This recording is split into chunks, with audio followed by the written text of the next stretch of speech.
दोस्तों, विपुल नाम का एक खुश मिजाज लड़का था। कुछ दिनों पहले उसका कॉलेज में एडमिशन हुआ। वह इतना मस्त था कि अब सारी क्लास उससे खुश रहती थी।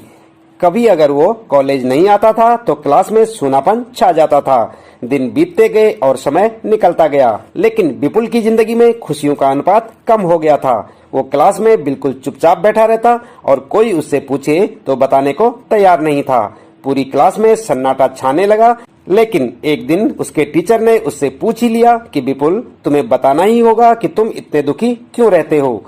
अपने अंदर दबे बोझ को हल्का नहीं करोगे तब तक कैसे खुश रहोगे। हिम्मत करके उसने बताया कि वो एक लड़की से प्यार करता था। अब वो उसे छोड़कर चली गई, इसलिए वो बहुत दुखी है। टीचर सारी कहानी समझ गए। उन्होंने कहा, तुम शाम को मेरे घर आ सकते हो। उसने कहा, जरूर सर। जब विपुल शाम को टीचर के घर गया तो उन्होंने उससे पूछा, तुम क्या लेना पसंद करोगे, चाय या लेमन शरबत।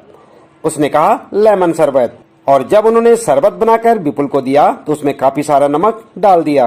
और जब विपुल ने वह लेमन शरबत पिया तो एक घूंट पीकर ही अपना मुंह बिगाड़ लिया और टीचर को कहा, सर ये क्या बना दिया आपने, इसमें नमक बहुत ज्यादा है।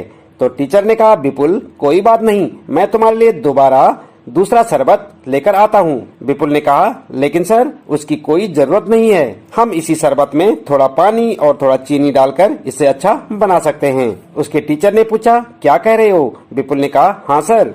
अब टीचर ने कहा, विपुल मैं भी तो तुम्हें यही बात समझाना चाहता था, इसलिए मैंने जानबूझकर लेमन शरबत में ज्यादा नमक डाल दिया। देखो तुम्हारी जिंदगी में भी नमक ज्यादा हो गया है, तुम उसमें ज्यादा से ज्यादा चीनी मिलाने की कोशिश करो। कुछ ही दिनों बाद नमक की मात्रा कम हो जाएगी और आपकी जिंदगी पहले से भी ज्यादा खुशनुमा हो जाएगी। दोस्तों, यदि गुरुजी चाहते तो उसे सीधा साधा भी समझा सकते थे, लेकिन आप सभी जानते हैं सीधी बातें इतनी आसानी से समझ में नहीं आती। जो ज्ञान प्रैक्टिकल से मिलता है वो हमेशा याद रहता है, और ऐसा जिंदगी का ज्ञान हम उम्र भर नहीं भूलते।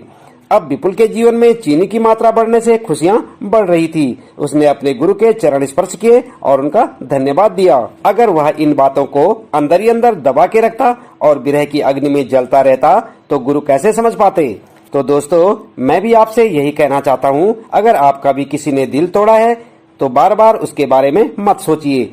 किसी न किसी से तो साझा करके आपको अपना बोझ हल्का करना ही पड़ेगा। और अगर आपको ऐसा कोई भी इंसान न मिले तब आप क्या करेंगे उसका भी एक तरीका बता देता हूँ।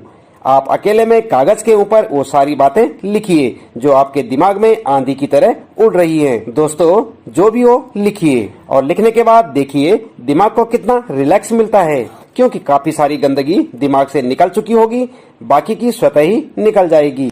अब आप इस कागज को फाड़ दीजिए, आपका काम हो गया। यदि आपको यकीन न आए तो आप एक बार ट्राई जरूर करके देखना। आप चाहे मेल हो या फीमेल, एक बार आजमाइएगा जरूर।